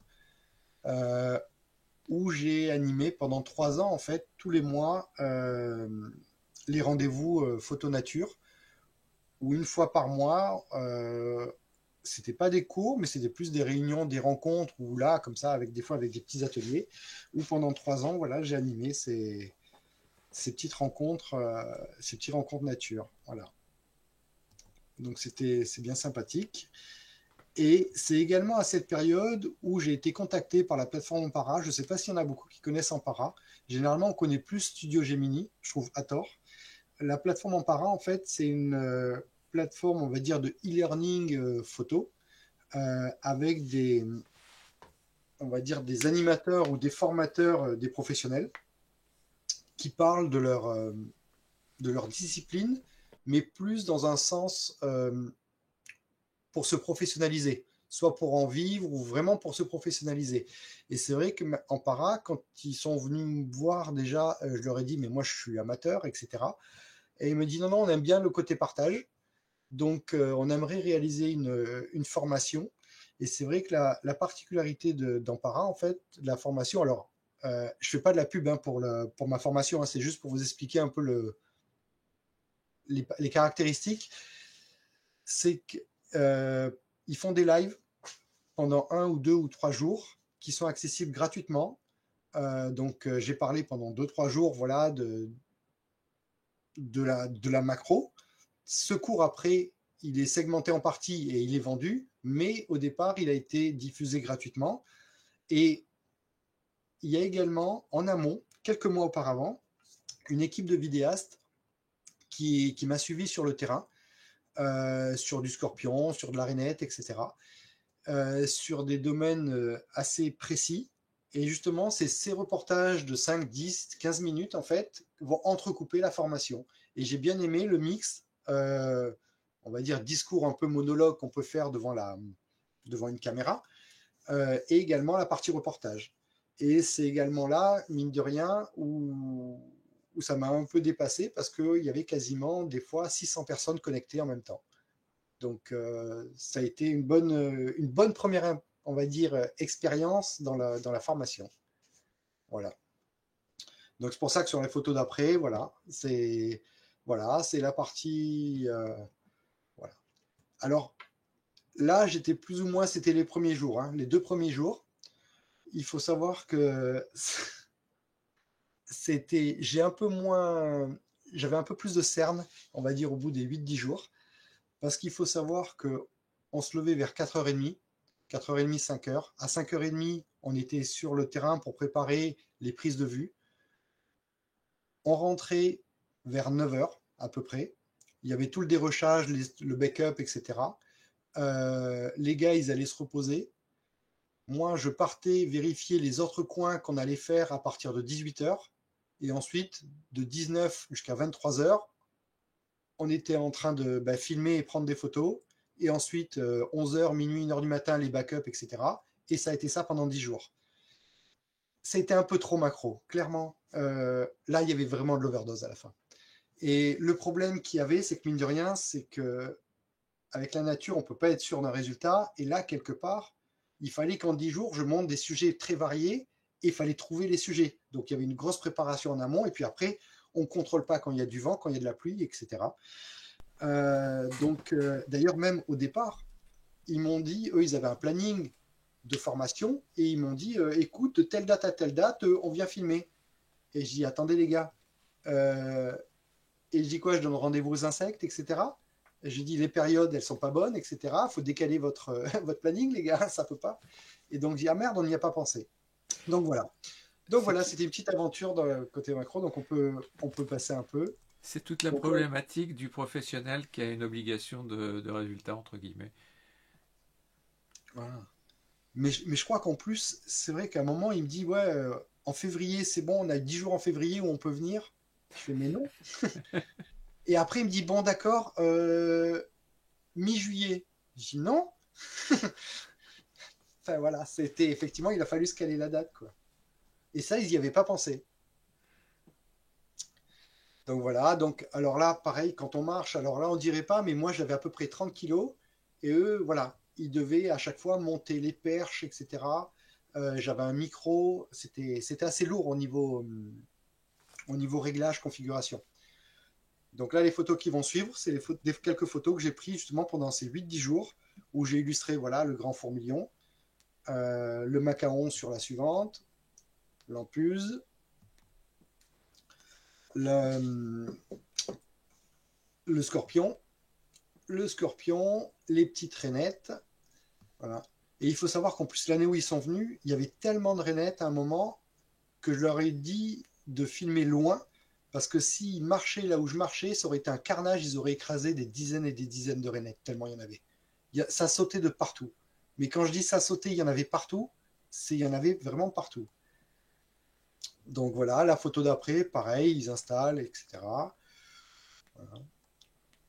Photo d'après, une photo de sauterelle, parce que le but, c'est pas forcément prendre que des scorpions, tout le monde n'en a pas forcément dans sa région. Donc la rainette, etc.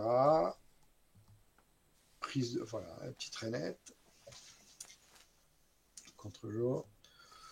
Voilà. Les caméramans. Donc il y avait 2-3 personnes qui suivaient, etc. Et c'est vrai que je pense, comme la plupart d'entre vous, quand vous faites des photos, généralement, vous ne vous parlez pas à vous-même. Parce que voilà. Et bien là, imaginez que vous êtes obligé, vous avez un micro et vous êtes obligé de décrire tout ce que vous faites. Et ben c'est pas évident. C'est clairement pas évident. C'est clair. Donc voilà, pareil, ils installent, etc. Voilà, on passe, voilà, la torche LED, les petites torches LED, voilà.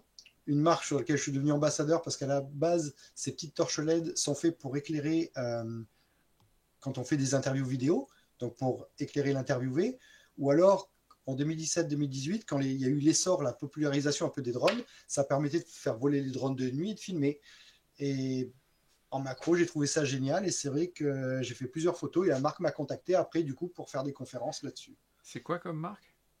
Là, c'est la marque Lumcube. D'accord. Lumcub. Voilà.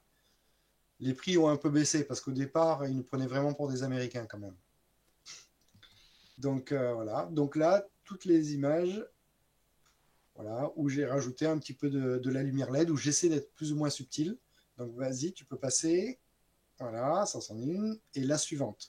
Alors on va s'arrêter sur la suivante, encore après en fait. Voilà. Cette image, elle est assez grossière, mais elle montre vraiment ma manière de photographier maintenant. C'est-à-dire qu'on a un point de lumière derrière, on est vraiment à contre-jour, un contre-jour énorme, et j'essaie d'éclairer vraiment le sujet. C'est vraiment que le sujet. Donc sur la photo d'après, où je montre un petit peu le setup, voilà. On remarque un petit peu effectivement le point de lumière, et on voit que tout l'intérêt de cette petite lampe, en fait, même si là je ne les ai pas détaillés, c'est qu'on peut mettre beaucoup de modeleurs dessus. On peut mettre des dômes, des snoots, des grilles, des filtres de couleurs. Et c'est vrai que de pouvoir jouer sur la diffusion de la lumière, ça c'est génial. Et c'est vrai que depuis 2015-2016, j'utilise quasiment que ça. Et à 10-20%, je suis juste pas dans le champ de prise de vue. Et ce qui fait que, encore une fois, il y a forcément un dérangement. Mais ça n'a rien à voir par rapport au flash. Voilà. Donc sur la photo d'après, pareil, où on voit où j'utilise une Lumcube. Cette fois, je mets un filtre pour rétablir la température de couleur sur l'insecte, pour ne pas avoir à gérer de température de couleur en post-traitement. Voilà. Voilà, donc ça, c'est l'image qu'on a vue un petit peu aussi tout à l'heure. Et sur Patrick, tu peux moduler la puissance là sur cette lampe? Oui, ça va. Il y a 10 niveaux de puissance. D'accord. Il y a 10, alors c'est très, au maximum, c'est vraiment très puissant. Hein. Je crois qu'au maximum, on peut aller jusqu'à 1500-1800 lumens. C'est énorme. Ouais, d'accord, ok. Et je suis à 10, je suis au premier ou au deuxième cran à chaque fois. Encore une fois, parce que je baisse ma vitesse d'obturation et que je cherche pas à en mettre plein les yeux, quoi. Ok. Vas-y, la photo, voilà. 100%, c'est que de la lumière LED. Encore une fois, quand je dis que de la lumière LED, c'est le sujet. Je rétablis l'exposition sur le sujet avec la lumière LED.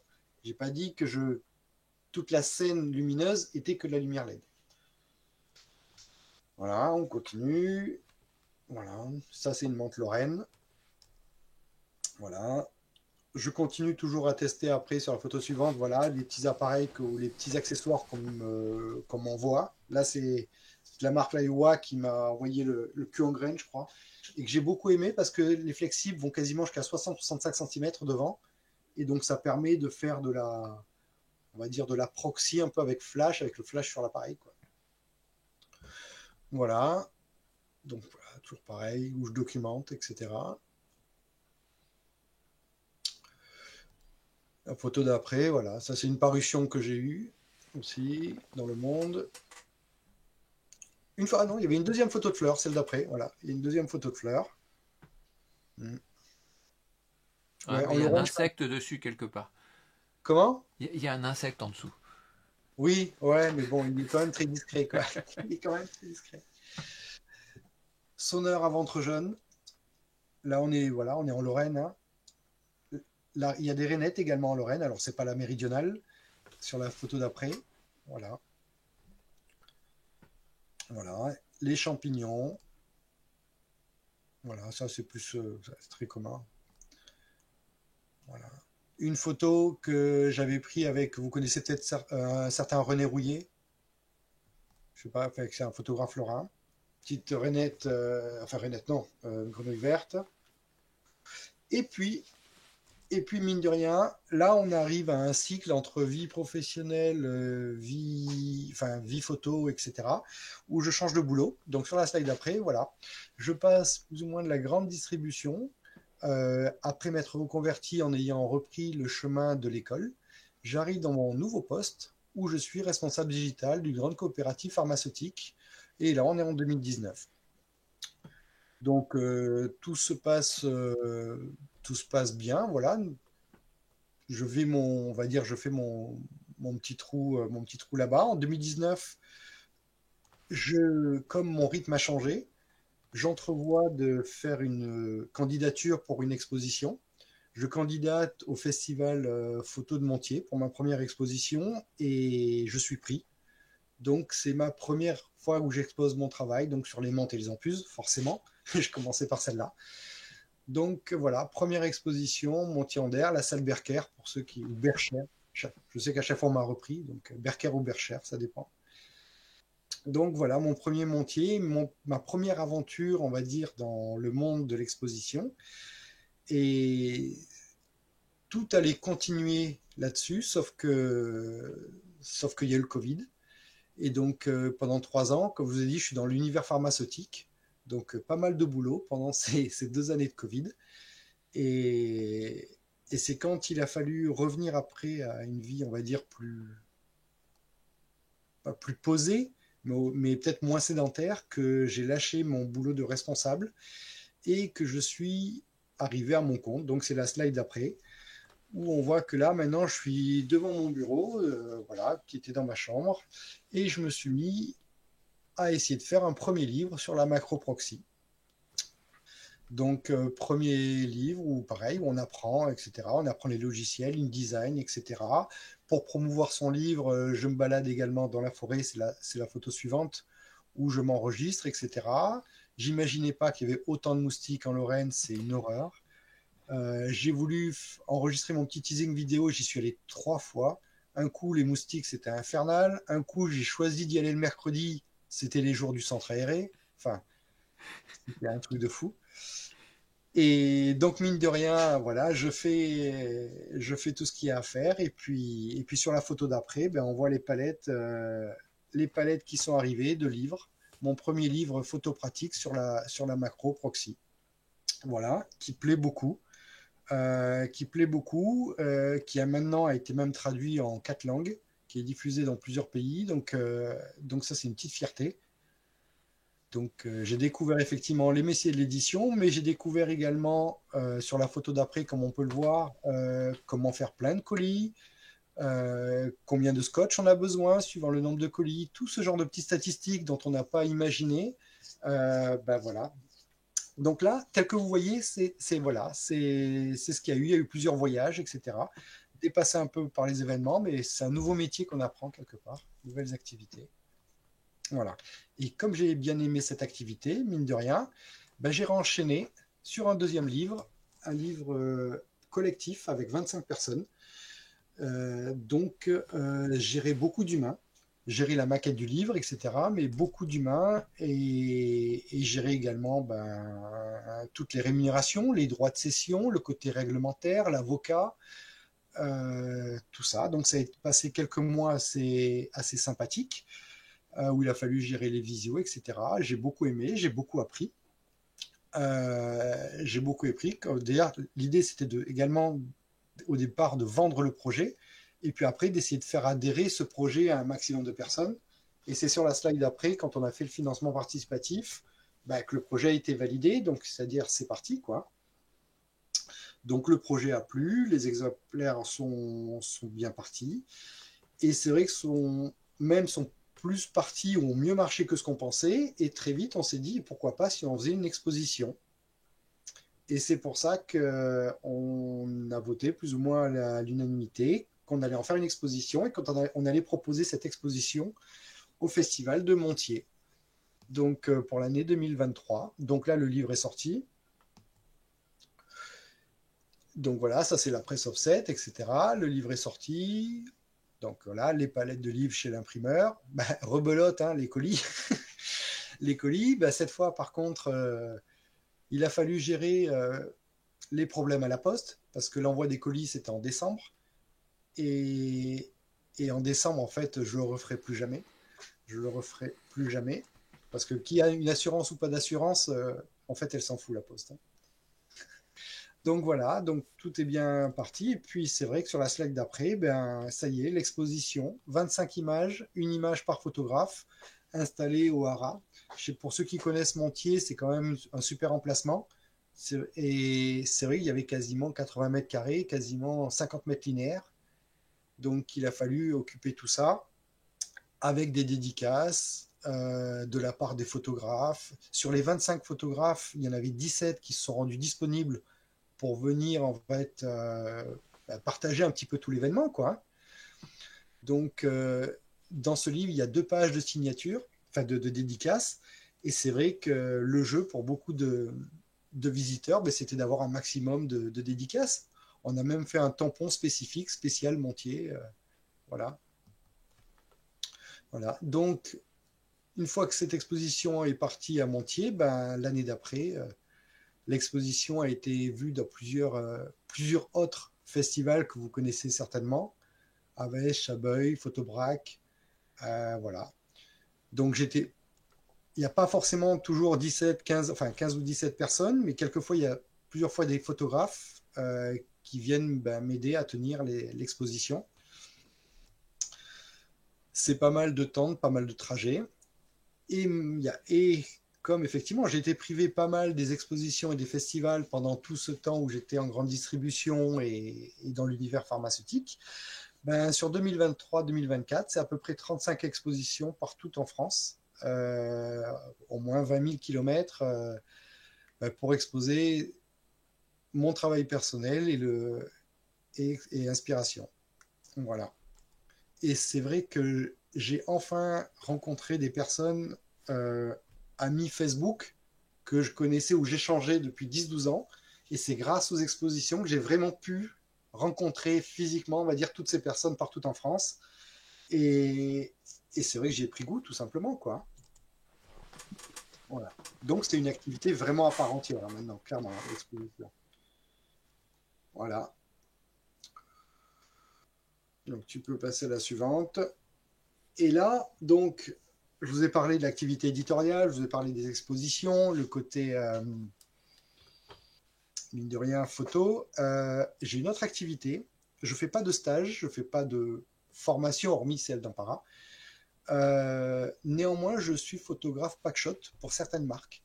C'est-à-dire que je fais de la photo de produits que les marques me commandent avec des cahiers des charges, etc. Et souvent, ces photos-là sont destinées soit à Instagram ou Facebook ou pour des campagnes de publicité. Donc, je fais ça à peu près 2 fois 2 mois dans l'année. Ça correspond à printemps-été et automne-hiver, ça dépend des collections. Et c'est vrai que j'aime bien. Là, par contre, on est uniquement sur du flash. Donc, dans un univers studio, c'est pour ça que vous avez un petit peu déjà le bol beauté et tout derrière. Il y a une partie des éléments, parce que j'ai eu une commande récemment et j'attends le retour de certaines marques pour éviter de tout ressortir. Donc, là, j'ai dû faire quelques photos. Donc, je te laisse défiler certaines photos. Donc, autant je suis beaucoup avec la lumière naturelle dans la nature, autant là, on va dire, c'est que de la lumière artificielle, quoi. Voilà. Donc tu t'es Avec organisé un studio de prise de vue. Comment? Tu t'es organisé un studio de prise de vue Tout à intérieure. fait, tout à fait, tout à fait, avec des fois des bras au mur, etc. Les flashs, là, j'ai vraiment investi là-dedans. Voilà. Et puis en fonction, encore une fois, du cahier des charges, hein. Donc c'est là que c'est vraiment... Là, pareil, là, quand je fais là, je suis obligé de louer un showroom où il y a des salles de bain. Enfin, quand ils me disent plutôt une salle de bain plutôt bleue, quand ils disent, zut, la mienne, elle n'est pas bleue, voilà, il faut trouver une salle de bain bleue, quoi. Donc effectivement, donc, la location, les showrooms, les devis, et ça aussi, c'est un autre métier où je travaille seul. Généralement, je n'ai pas de directeur artistique. Le cahier des charges, ça me suffit. Donc, après, des fois, il y a plus ou moins de retouches. Là, autant dans la nature, il n'y avait quasiment pas de retouches, autant le post-traitement est un passage obligé pour la photo de produit, quoi. Voilà. On peut passer un petit peu. Voilà. Là, il faut penser que 2 à 3 fois par an, j'ai 2 à 3 palettes qui arrivent chez moi avec plein de produits, hein. Voilà. Et c'est vrai que je demande tous les produits en triple pour la simple et bonne raison que, voilà, là, je vais même dans la nature, hein. Enfin, la marque me dit, voilà, quelque chose, donc je vais dans la nature faire des photos. Des fois, il y a des produits qui tombent, qui se cassent. Je ne peux pas me permettre qu'on me renvoie d'autres produits, ça prendrait trop de temps. Donc j'ai tout en triple, etc. Et voilà, quoi. Alors, c'est vrai que ma femme aime bien des fois parce qu'on récupère beaucoup de gel douche, beaucoup de crème hydratante. Il y a des fois, les marques ne prennent pas forcément toujours tout. Je lui dis, mais qu'est-ce que j'en fais là, des dizaines de litres de gel douche? Il fait, ben, c'est ton problème, c'est plus le nôtre. Voilà. Voilà. Et donc là, on est fin 2024. Donc, je vous ai dit, voilà, ça fait 3 ans. Donc, j'ai de l'activité éditoriale sur les 2 livres qui sont sortis. J'ai les photos packshot. Je fais également des fiches produits pour des sites e-commerce type Miss Numérique, que vous connaissez certainement. J'écris d'autres livres aussi qui n'ont rien à voir avec la photo, du code de la route, nourrir son serpent, etc. Enfin, plein d'autres petits livres et tout ça. Et mine de rien, je suis photographe, mais je me considère, c'est vrai, avant tout quand même assez entrepreneur. Et je veux pouvoir recommencer, c'est vrai, à faire des photos. Donc déjà, ma première préoccupation, c'est retrouver le temps de faire de photos, parce que depuis 3 ans, j'ai jamais fait aussi peu de photos depuis que je suis professionnel. Ça, c'est clair et net. Et donc, pour avoir le temps de faire des photos, ça veut dire qu'il faut qu'il y ait des revenus qui continuent de rentrer sans forcément qu'il y ait de la prestation. Et tout le problème est là, c'est comment avoir un revenu régulier qui va permettre, qui va pouvoir, on va dire, permettre, oui, que je puisse passer du temps en dehors. Et donc, c'est pour ça qu'en janvier 2025, là, sur la slide suivante, je vais lancer le site Bannière Numérique. Donc, c'est comme une maison d'édition où je vais développer beaucoup plus le côté éditorial. Et dès le mois de janvier, en fait, je vais lancer 4 livres collectifs. Alors, plus avec 25 personnes, on sera, je pense, entre 80 et 100 personnes. C'est la slide d'après. Donc, entre 80 et 100 personnes, où chacun va pouvoir proposer des images. Et ensuite, avec un jury, on sélectionnera entre 80 et 100 photographes pour faire un livre. Financement participatif. Si le financement est validé, contrat avec un avocat pour les droits de cession. Et c'est parti. Et donc là, c'est les 4 premiers livres sur le premier mois qui vont pas sortir, mais qui vont être lancés. Et le but, c'est de populariser de plus en plus le côté livre collectif. Voilà. Et l'objectif, c'est de faire combien de livres par an à peu près?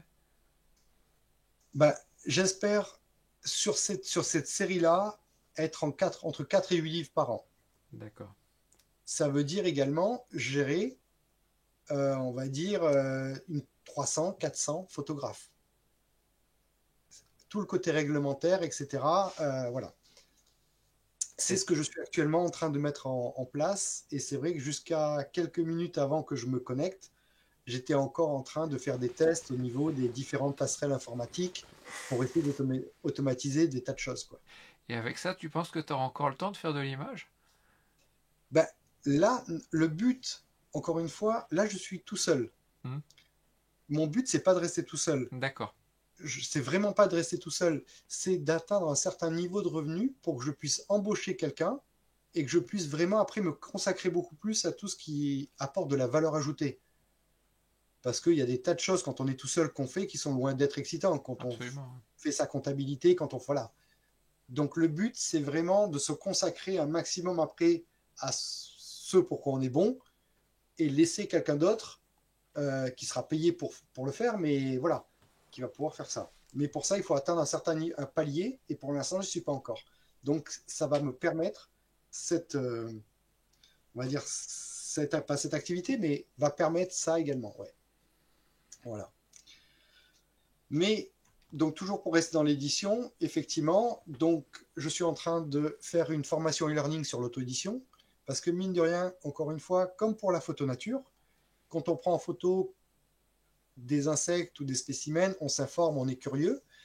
Et moi, ça fait 3 ans maintenant que je suis curieux sur le domaine de l'édition, l'auto-édition, et je pense que j'ai acquis énormément de ressources, et je vois très peu de ressources sur le net, donc je pense qu'il y a beaucoup de partages et qui peuvent aider beaucoup de personnes qui veulent se lancer dans l'édition d'un livre photo et la vente. Parce que le tout, c'est de faire un livre, c'est bien, mais comment le vendre? Moi, par exemple, actuellement, je vends sur du e-commerce, je vends sur des plateformes, sur des marketplaces dans plusieurs pays, voilà. Et pas forcément de manière très compliquée. Mais encore une fois, je me suis brûlé les ailes sur certains trucs, mais justement, j'ai envie de partager toute cette expérience-là.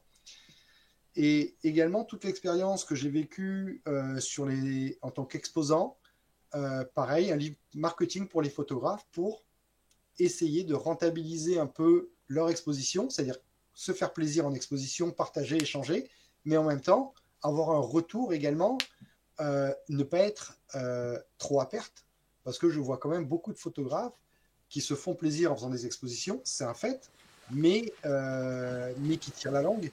Donc, voilà, il y a certaines choses qu'on peut appliquer, pas forcément, des fois c'est juste des règles de bon sens, mais qui peuvent faire la différence. Voilà. Et également une chaîne YouTube sur tout ce qui est édition, que j'espère arriver sur le premier semestre 2025. Voilà. Donc, voilà un petit peu le programme 2025-2027 qui va arriver. Donc là, j'en ai terminé. J'ai mis cette dernière image pour une chose simple. C'est que je fais pas mal de macro proxy, c'est ce qui me plaît. Il y a des fois des périodes où j'en ai moins fait. Mais là, on est sur la photo subaquatique et ça, c'est quelque chose que j'ai goûté cette année.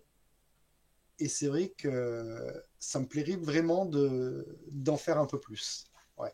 Donc la photo subaquatique, si je peux, je pense que je vais m'y mettre. Voilà. J'ai fini pour ma petite présentation. Eh bien, bravo.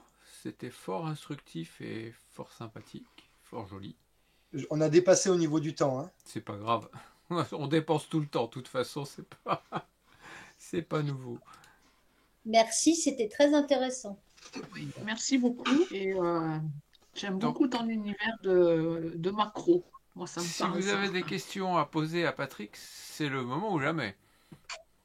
Alors oui, moi j'ai une question, c'est cette petite boîte à lumière là qui m'a à la fois intrigué et puis qui me donne des idées. C'est quelle marque? Alors maintenant, il y a 2-3 marques. Il y a la marque LumeCube. Comment? LUMECUB. D'accord. Ouais. LumeCube. Il y a la marque Litra également, LITRA. Et puis, je crois qu'il y a Godox qui en fait aussi. LumeCube, ça vaut quasiment une centaine d'euros. Ils font des packs avec 2 lumières et avec plusieurs modeleurs pour 250 € environ. Mais je crois que les Godox, on peut les trouver aux environs des 60 € à peu près. En fait, tout l'intérêt de ces lumières, qui sont équilibrées lumière du jour, c'est vraiment les modeleurs qu'on peut mettre dessus, quoi. Ouais. Et comme il y a des pas de vis, comme c'est étanche, c'est pilotable par smartphone. Moi, quand je les mets dans des bords de mare, des choses comme ça, il n'y a pas de souci, quoi. Je suis serein. Ah oui, d'accord. Ok. Et Ça me donne des idées. Ok. c'est en plus, quand c'est donné pour 45 minutes une utilisation en pleine puissance, mais moi j'utilise à 10-20% et j'en ai pour des heures et des heures. Vraiment des heures. D'accord. C'est sur batterie, donc tu la recharges, quoi. Rechargeable USB, ouais. Tout à fait. Ah ouais, d'accord. Mm. D'accord. Ah ouais.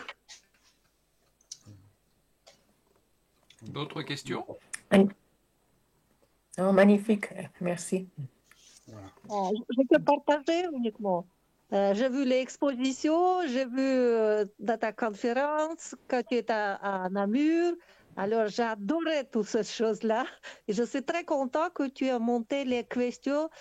Que, voilà, on a plein de photos de tous les boîtes, de toutes les armoires et qu'est-ce qu'on peut faire. Et voilà, tu proposes les solutions pour que le plus de gens peuvent voir nos photos. Je trouve que c'est génial.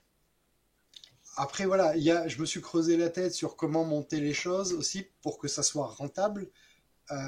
Parce que c'est pas sur un livre qui est particulièrement rentable, justement, c'est le nombre de projets qui va faire que l'activité va pouvoir se faire. Mais encore une fois, est-ce que ça va plaire ou pas? On va voir. Et c'est en ça que j'aime bien le financement participatif, dans le sens où ça valide une idée. Parce qu'on peut, on peut très bien se dire, je suis sûr que c'est une bonne idée, et en fait non. Et le financement participatif, ça permet de confronter l'idée de quelqu'un au reste des personnes. Et donc, ça passe ou ça casse, mais il faut l'accepter. Ouais. D'accord. Bon. Donc, merci, c'était génial. Merci à vous. Donc, je dis, voilà, 15 ans un petit peu avec le parcours, et puis de passer de photographe passionné à photographe pro, quoi. Voilà. D'autres questions, remarques?